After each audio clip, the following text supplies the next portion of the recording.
Welcome to the John and Heidi Show podcast. John and Heidi.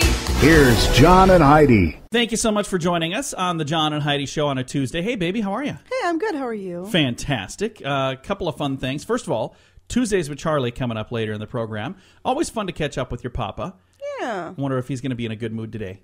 He's always in a good mood. I know he is. He's always in a good mood. Hey, couple things from around the country here. The North Dakota Supreme Court once rejected a claim that anti-barking ordinance was unconstitutional. So they rejected a claim that an anti-barking ordinance is unconstitutional. So our dogs bark, and I know other people have dogs that bark. How would you stop your dog from barking? You get those barking collars that are cruel and unusual punishment. We just let our dogs bark it up. We're like, if you got something to say, freedom of speech there. Really? Mandy. Is that what we say? No, I say, that's what I say. Hey, be quiet. Would you quit barking? And then you say, I'm going to get one of those collars. Have I ever done it, though? No, but you've said it every single time. Because I'm trying to scare the dogs into quitting They're the barking. not listening to They know exactly you. what I'm talking about. Hey, the state of Kentucky has limited cigarette sales to fire-safe versions only. So a fire-safe cigarette, does that mean you can't light it? How does that work? Yeah, I'm wondering. I wonder if they mean those stupid menthol-looking things. What the what? My friend Angie smokes these things that look like cigarettes, but they don't light. They're kind of like It's like an electronic version? Yeah. Yeah, I don't think it's that. I think it's a fire-safe paper, which if you quit puffing on it, it goes out. I think that's what it is. So I don't know. Find out maybe someday when I what? I don't plan on smoking, so it doesn't really matter to me. But somebody will know. Coming up, we'll see what kind of special things are happening today. That's all on the way. John and Heidi. Today is a special day, Heidi. Do you know what today is? What is today, John? Not a whole lot of stuff going on today. We got a couple of things on the list. We've got Anne Hutchinson Memorial Day. So, that's a big deal. That's going on today. Who's Anne Hutchinson? I have no clue. That's why she needs a day. It is also Flitch Day today, which, that's another one's an important thing. And it is, this is June that I'm looking at over here. I have this little backup calendar that I pull out only when I need it. So let's see, the 19th. Oh, it just says Flitch Day as well. So usually the backup calendar has something else on it, but today we kind of been robbed. We don't got much going on. Nothing to celebrate. Well, we could celebrate Flitch Day and Annie Hutchinson Day. I don't know what either of those things are, so celebrate I wouldn't know anyway. how to celebrate. Well, celebrate by flitching with Annie Hutchinson. That's how you celebrate. Coming up, we're going to talk about gargoyles. This is actually kind of an interesting story, and I didn't know all this stuff. It's all on the way. Thanks for listening on this Tuesday, the 19th day of July. Whether you're an experienced shooter or someone new to self-defense, Front Sight Firearms Training Institute has a course for you. You may recognize Front Sight from their reality TV show filmed at this private range 45 minutes west of Las Vegas. A Diamond Lifetime membership is $15,000, but we have a special price of just $3,000 available now only at radiosavings.com. This lifetime membership allows you to take over 50 courses as often as you'd like at Front Sight Firearms Training Institute. Get this deal right now at radiosavings.com. It's true because you heard it on the radio. Gargoyles. You know what gargoyles are? Yes, I do. I've always liked gargoyles. I remember watching kind of cool. The movie Ghostbusters. Yeah, Ghostbusters is they had some gargoyles on there. That came to life. It says, have you seen a bunch of stone creatures with sharp teeth and wings showing up at the office? There's a reason you might have seen a few recently. Now, I've got to say, I've not seen a few. No. Apparently, some people are getting gargoyles to put on their desk, but let's tell you the story. Over 1,000 years ago, holy men placed scary-looking stone figures known as gargoyles on top of their churches to ward off evil. Now, gargoyles are back with a new place to perch. Computer users in the United States are being offered gargoyles to ward off viruses. Oh, good Lord. And hackers and system errors, and people are buying them. According to the makers of CompuGargs, their little tiny gargoyle statues, they protect the machine and the user from modern-day threats like viruses, hackers, system errors. Oh, come on. You don't really think people believe that. Hey, we're not even done yet. Also protects you from overbearing bosses and even the obnoxious coworker who might happen to venture too close. They're saying if you have one of these CompuGargs, they supposedly help. Sorry. If you happen to have one of these things on your desk, I think I would come over and talk to you just because you have it. Because it would be a conversation starter. I'd be walking by because it's saying that it would stop the obnoxious coworkers. Are you saying you're the obnoxious coworker? We know that. Of course I am. We know that. This is no surprise. But I would stop over and like, hey, Linda, what's with the little scary thing by your computer there? What's that all about? So then, wouldn't you think that it would be more of a conversation starter rather than a deterrent? I don't know. Because I just think it's silly all the way around. it's unusual. A thing sitting on a desk won't stop a virus on your computer. Those come from other places that wouldn't even be able to see that you have something sitting on your computer. I understand this, but they're saying that it's, by putting it there, you're going to ward off all that stuff. So, hey, it's just a way for them to sell these little plastic things. Or I hope it comes with some sort of a disclaimer that this is just pretend and it's not real, because otherwise they're going to be getting sued by all kinds of people. No. Anyway, it's a gargoyle for your computer, and it's true because you heard it on the radio. John and Heidi. The John and Heidi Show is brought to you in part by the Keystone Treatment Center. This is your brain, and this is your brain on drugs. We share silly stories here on the program, but addiction is no joke. If you or someone you know suffers with an addiction to drugs or alcohol, make today the day you seek help. Call toll-free 844-204-1055. That's a toll-free number. Again, 844-204-1055. And this is your brain on drugs. There's a lot of places these days where you can't smoke, but I don't think there's any places where you can smoke crack. Yeah. In Ontario, Canada, a man now knows that not only smoking in a police station is illegal, but smoking crack in a police station is really illegal. Oh, my gosh. Police say a man walked into the station and asked the desk sergeant for a light. That's when a man pulled out a partially filled crack pipe and lit it. He was immediately arrested. Did he think that was legal? Why would you do that? He walked into a police station. Oh, my. I'm glad this happened in Canada, so at least I know it's not just the United States that has knuckleheads. But Ontario, Canada, a man walked into a police station, asked the desk sergeant... He was probably already messed up before he got in there and didn't even know what he was doing, I'm sure. Anyway, he was promptly arrested. So, kids, that's what happens when your brain is on drugs. John and Heidi. Got your moment of duh. Being a burglar isn't all that smart of an occupation to strive for, but trying to bribe your way out of trouble is even dumber. Trying to bribe your way out of trouble with counterfeit money, now that's the real moment of duh. Oh, boy. Charles Lee of Des Moines, Iowa, woke up at 4 a.m.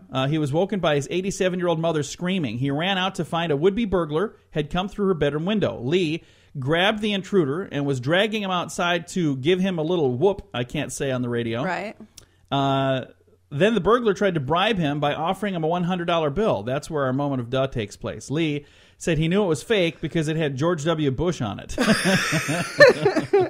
Hey, don't beat me up here. Take $100. It's like, that's not $100. Do you even know what a $100 bill looks like? Probably not. Anyway, that's kind of a funny story. That happened in Des Moines, Iowa. That is your moment of duh. Your scoop of the day is on the way, and Tuesdays with Charlie will be here before you know it. The scoop of the day is brought to you by Wells Blue Bunny. If you want delicious ice cream, be sure to look for the Blue Bunny. Sure to have your favorite flavors. Learn more at bluebunny.com. Now, your scoop of the day. Those hoping to see a day when we on Earth make formal contact with extraterrestrial civilizations shouldn't hold your breath.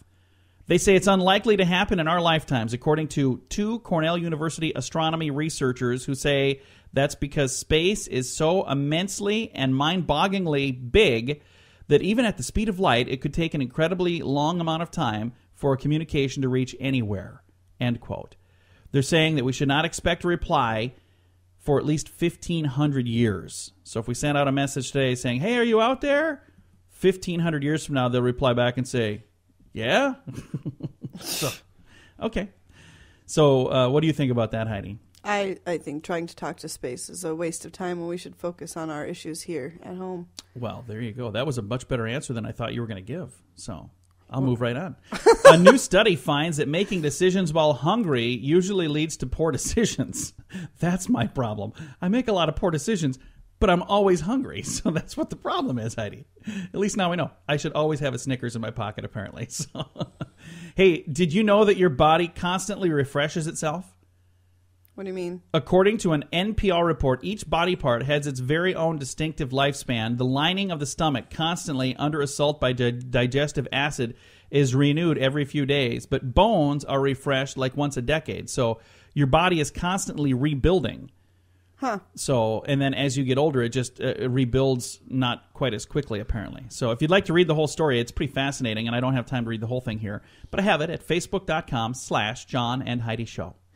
Tetris. This is one of my favorite video games. Yeah, you loved that game. In the 1980s, it was a game about stacking blocks, and it's being made into not one but 3 films. The film's producer, Larry Kasanoff, says, the story we conceived is so big, we're splitting it into 3 different movies. We talked about this. I was kind of hoping this story would tell us a little more about what the movie's going to be about. I was wrong. It doesn't. It still doesn't. I don't know if it's the story about how Tetris came to life, because that is a fascinating story. Tetris was actually invented in Russia during the Cold War, and we didn't work together back then. And there were guys that went over there and got this game, and they worked with them to bring it to America. That would be a fascinating movie. Or is it going to be like Angry Birds, where they did a movie about... I'm like, how do you do a movie about that? I haven't, in its defense, I haven't seen Angry Birds yet, so I have no I think clue it's done if it's okay. even worth I think it's done okay at the box office, but I'm like, that's a pretty big... If you're going to do 3 movies about stacking blocks...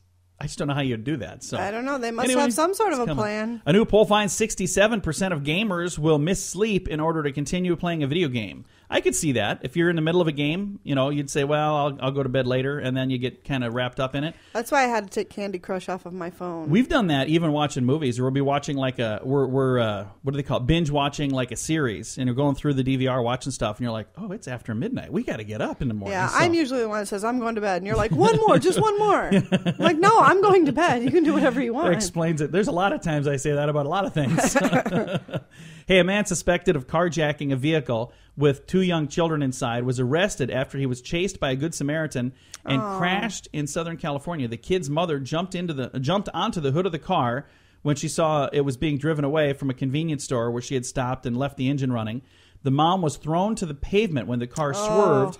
2 witnesses were able to follow the subject and alert police. The suspect was captured by a police canine unit after crashing the car. Can you imagine how scary that would be? Oh, my goodness. Have your kids? I would have done the same thing. I would have jumped on that vehicle. Oh, definitely.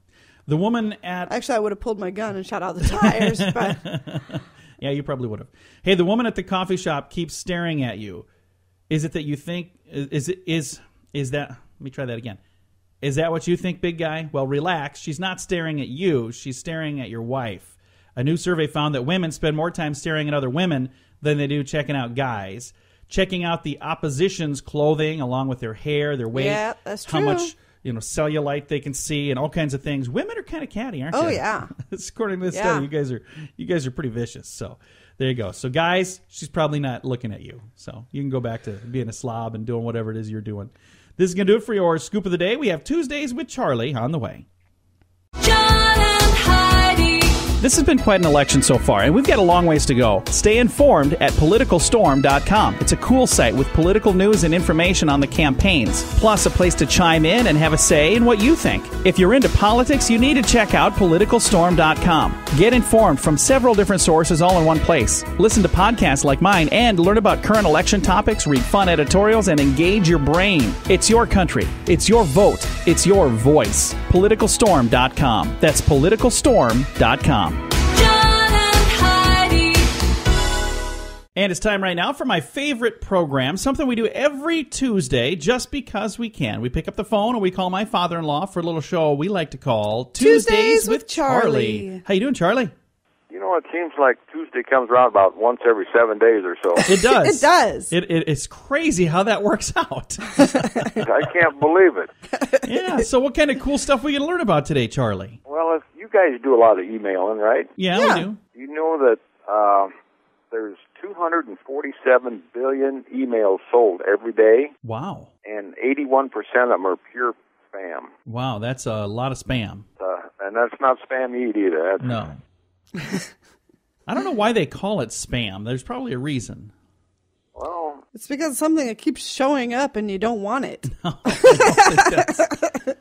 Don't blame it on that. hey, yeah, I've been there, done that. Hey, then, did you know that the television in your home is is on an average of 7 hours and 40 minutes every day. We probably outdo that average. We have a teenage daughter home for summer right now with no school, and I think ours is on all the time. You always have it on anyway. The other day, I thought our TV was broken because we couldn't get anything to happen on it. I still don't know what happened, but finally it started working again. But I was thinking, what is Taylor going to do if the TV doesn't work? I don't always have it on. When I'm here on my own, there's nothing on. Yeah. There's no music, no TV, nothing. It's Isn't that just crazy? quiet. She sits in the silence and just like stares at the wall, Charlie.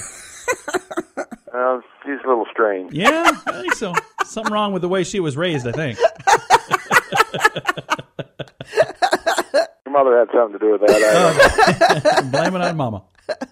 Hey, then in your eyebrow, Yeah? there's approximately 550 hairs. No kidding. On each eyebrow? Yep. Wow. Oh, that's crazy. So don't be pulling them out. You need every one you got. I've pulled them out. That hurts. Hey, then Princess Diana, remember her? I Yeah. do. She had her navel pierced and fitted with a 2.8 carat diamond stud just a few hours before the fatal accident. Wow. Oh. I didn't know that. Well, see, that's why you come to me. Yeah. Yeah. We learned the stuff that we need to know. That was something we needed to know. Don't mean a rat's butt, but, we still do it. Hey, what is the oldest hamburger chain? White Castle. Yep. Do you know when it was founded? The 1930s, I believe. 1921. Oh, 21. Ooh. Wow, see? That is old. In fact, that particular store was in Wichita, Kansas. So back in 1921 when Charlie was just a teenager. They had White Castle. You ever go to one of them? I don't like onions, and they cook everything with onions, so no, it's not my thing. The first time I went there, I was standing in line, everybody's ordering 5, 7, 8, 10. There was 2 of us. I ordered 2 hamburgers and 2 fries. Like, something wrong with this man. They're small little dudes, ain't they? Yeah, apparently. Hey, Ben, did you know there is a Hamburger Hall of Fame? There is. Where's that? In Seymour, Wisconsin. No kidding. That's cool. Yeah, that's what I kind of thought. Here's something you should pay attention to. Every day, 1 million condoms are being manufactured. Why do I need to pay attention to that? I don't know. I'll pay attention. You should. Hey, then I got one last thing here, and this is only if you care about it. I don't know. Okay. Male squirrel monkeys sometimes assert dominance by urinating on subordinates. Really? I used to work with the guy that did that. You used to work with the guy that did that. I didn't really. Kind of felt like it, though. Oh, Charlie, you ready for a question? Okay, I feel lucky today. All right. 1941, the U.S. government built the Pentagon. How much did it cost to build the Pentagon in 1941? Back in 41, I'm going to say $1.2 million. Ooh, that probably paid for a bathroom. It was $49,600,000. That's a huge, huge building. Have you guys seen it? It's like the size of some cities. It's Right, gigantic. but still in 41. I know. There's a lot of dough. So there you go. Yeah, the Pentagon spent $49,600,000 to build the Pentagon. So They got screwed. Yeah, they did. hey, it's still holding up. At least they don't have to renovate or anything. So, well, Charlie, it's always been a pleasure to talk to you on Tuesdays. You're going to keep chatting with us on Tuesdays? Well, it's more of an experience than a pleasure. But Well, we always learn something, and we're informed, as we found out last week. So, yes, we're very informed. well, we'll talk to you next week, Charlie. Bye, Daddy. Okay. Bye, Fluff. Bye, John. Bye-bye. My father-in-law right there. We talk to him every Tuesday just because we can. It's a little program we like to call Tuesdays with Charlie. John and Heidi. Do you buy lottery tickets? Maybe you wait till the jackpot is big, then you buy one. I was like that too. Like my odds got better because the jackpot was more. Well, I think I found something that actually will give me a better chance to win. It's called Lotto-licious. I learned about this from Richard Lustig. He literally wrote the book on how to win the lottery, and he should know. He's a 7-time lottery game grand prize winner. Richard plays and endorses Lotto-licious, and I just signed up too. I'd love it if you join Richard and I. You can play Powerball and Mega Millions without even going to the store. Sign up right now at RadioLottoPool.com. John and Heidi. Fun fact for you, Heidi. What's that, John? The highest ordinary type cloud is a thing called a cirrus cloud, and it's about 27,000 feet above us. A cirrus cloud is. Fun fact for you, What's Heidi. that, John? Only 16% of the able-bodied males in American colonies participated in the Revolutionary War. So it wasn't everybody. Only 16% of the people that were able to fight for our freedom fought for our freedom. In my mind, I always thought it was everybody, but it was only 16%. Fun fact for you, Heidi. What's that, John? Thinking that their parents were a camel and a leopard, the Europeans once called a giraffe a camelopard. They thought it was a camel/leopard. Oh, funny. And I can't even imagine how a camel and a leopard would have a child, but No, that's what they that's thought. interesting. Fun fact for you, Heidi. What's that, John? The body of the average baby is 75% water. So that's kind of crazy. Okay. And final fun fact for you, Heidi. What's that, John? In 1986, a young man by the name of Rob Angel, 24 at the time, he was a waiter in Seattle, Washington. He developed a game where partners try to guess phrases based on drawings from the other partner. What was that game called, Heidi? Pictionary? Pictionary. Yeah, it was invented in 1986 by a waiter. That's pretty cool. A couple of fun facts for you right there on a Tuesday. Whether you're an experienced shooter or someone new to self-defense, Front Sight Firearms Training Institute has a course for you. You may recognize Front Sight from their reality TV show filmed at this private range 45 minutes west of Las Vegas. A Diamond Lifetime membership is $15,000, but we have a special price of just $3,000 available now only at radiosavings.com. This lifetime membership allows you to take over 50 courses as often as you'd like at Front Sight Firearms Training Institute. Get this deal right now at radiosavings.com. Thank you for listening to the John and Heidi Show on a Tuesday. Know somebody having surgery on their bowels? The perfect gift might be a pack of bubble gum. Sounds kind of weird, doesn't it? Yeah. Should we read the story? Sure. Okay. It may soon be standard procedure for doctors to prescribe chewing gum for patients who've had bowel operations. According to new research, it apparently helps those patients recover faster and go home earlier. If the patient chewed for 30 minutes in the morning, 30 minutes in the afternoon, and 30 minutes at night, the chewing action triggers their gastric hormones because it starts thinking that you're eating, and it turns the bowels. It says, in turn, the bowel was stimulated, allowing the patient to resume normal eating. So you're chewing gum, and your brain tells your stomach, hey, expect There's some food food. coming. There's food coming, and it doesn't because unless you swallow the gum, but you're not supposed to do that. But if you're chewing gum, expecting food, it starts producing, what do they call it, the enzymes or whatever? Sure. Oh, that's interesting. So there you go. If you're, I wonder if you're dieting, do you think chewing gum would help with that? Maybe I should try chewing gum. I don't know. I don't like chewing gum. I know you don't. What was the deal? The Hubba Bubba incident Of 85. so horrible. What happened exactly? Incident. You're traumatized by this. I am. Tell me the story. Heidi. I was chewing, Hubba Bubba. You remember Hubba Bubba? Yeah, It it's still around. never hardened. It Yeah, never it was- got, it was always a gooey, sloppy, disgusting Heidi, it's gum. mess. That's It the way was it's supposed to awful. be. Yeah. No, because you would chew like gums? Bubblicious, and Bubblicious gets hard, and it doesn't like ooze down the back of your throat when you're chewing it. Hubba Bubba is, I think the devil made Hubba Bubba. I don't think so. It's disgusting. I'm pretty sure he would have come up with different flavors. Sulfur. I don't know. So anyway, you did not have a good experience. No, I was chewing it, and it started like oozing down the back of my throat, and I started to gag. I thought I was going to die. It was awful. Hubba Bubba incident of 85. Wow. I I'm cannot get over it. I And now noticed this. I have a very sensitive She gag eats reflex. half a stick of Trident now. I don't take chances. I'm like, would you seriously? It's like it's a half a piece of gum already. If you've already been burned, you quit playing with fire, babe. Right. Coming up, we're going to talk about a guy and his plan to get out of paying taxes. It's a neat idea. Didn't work for him, but it was a neat idea. It's on the way. Hey, this is Tim from Hope and Faith Machine Works. Are you having one of these days? How in the world am I going to do that? Or even, If I could just have this, my life would be so much easier. well, this kind of stuff is my specialty. At Hope and Faith Machine Works, we work with anyone who needs something built, fabricated, or just done right. We've done medical, industrial, PLC, and prototype designs. You can reach us at yourhopeourfaith.com. That's yourhopeourfaith.com. We had another story about a Canadian today that did something kind of knuckleheaded. But this guy, it's knuckleheaded because he certainly didn't get away with it. But a Canadian man thought he came up with a creative way to cut down on the size of his tax bill. Inventor James Weber got a tax bill from the Revenue Canada office. Said he must have done well this year.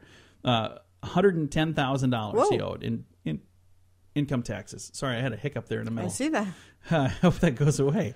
Weber noticed the bill showed a dollar sign with one line through it instead of two, a symbol that he said denotes Colombian pesos. So he paid his taxes, 110,000 pesos. Wow. That's about 75 Canadian dollars, by the way. The government didn't buy his method of payment, actually seized his motorbike and other possessions. He fought back by filing 50 documents in federal court in Canada to back up his claim, including banking and other dictionaries showing in the British North American Act that the dollar sign with one line is the peso. Sure. Two lines is the dollar.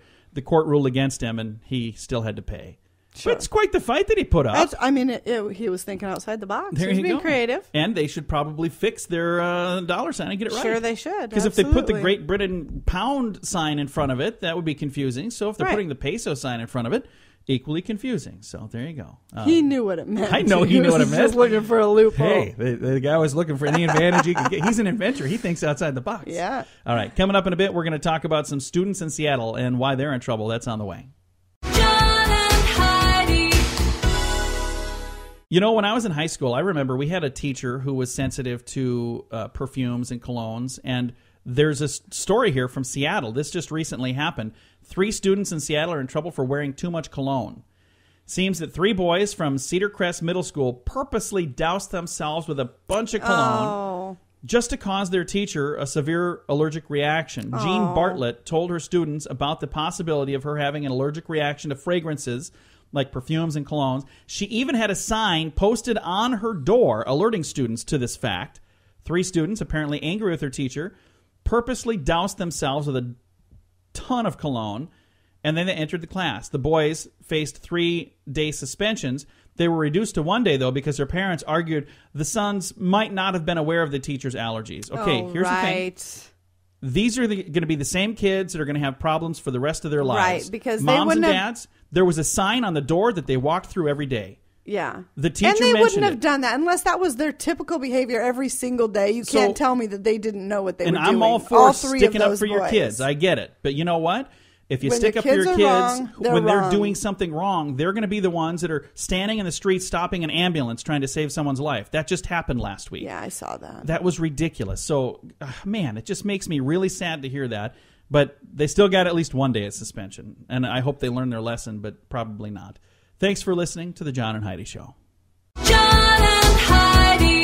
This has been quite an election so far, and we've got a long ways to go. Stay informed at politicalstorm.com. It's a cool site with political news and information on the campaigns, plus a place to chime in and have a say in what you think. If you're into politics, you need to check out politicalstorm.com. Get informed from several different sources all in one place. Listen to podcasts like mine and learn about current election topics, read fun editorials, and engage your brain. It's your country. It's your vote. It's your voice. Politicalstorm.com. That's politicalstorm.com. John and Heidi.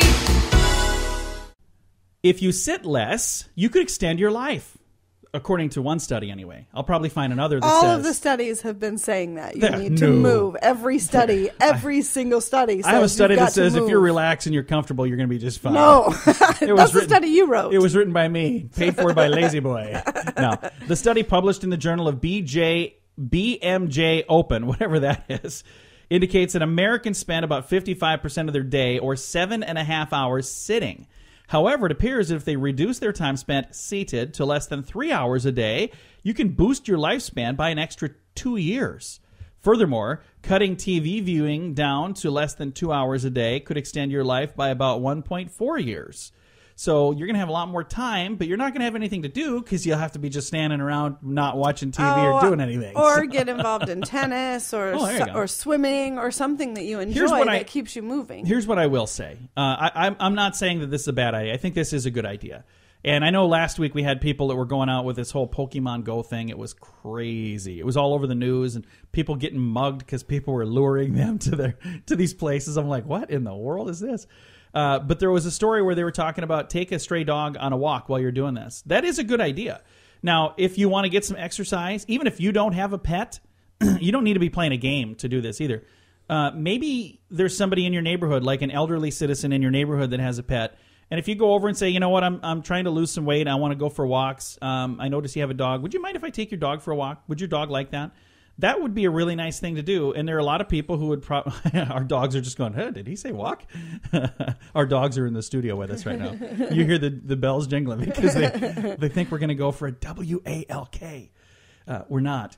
But that would be a really nice thing to do if you have an elderly person in the neighborhood, or if you want to get exercise. We read about a guy that was mowing people's lawns. Mm-hmm. So there's a lot of things you can do to keep yourself busy, even if they're saying you can't watch TV. You're not supposed to be sitting down. There's things you could do while you're standing up. So find something important to do that's going to help you and help others, and have fun.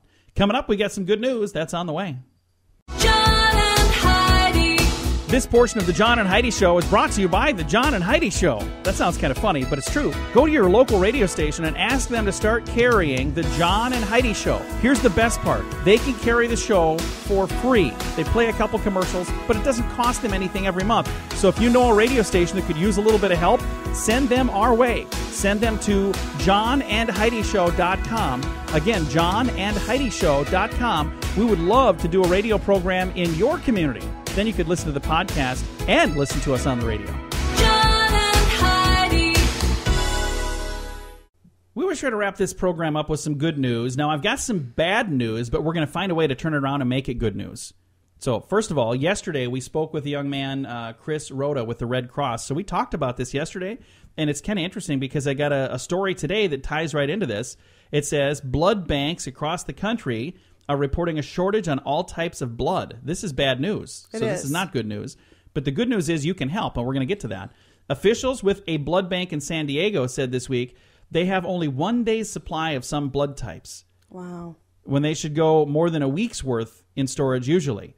David Wellis and the San Diego Blood Bank CEO reported, this summer is particularly a difficult challenge. Supplies are low, and the advent of Zika has worsened the challenge.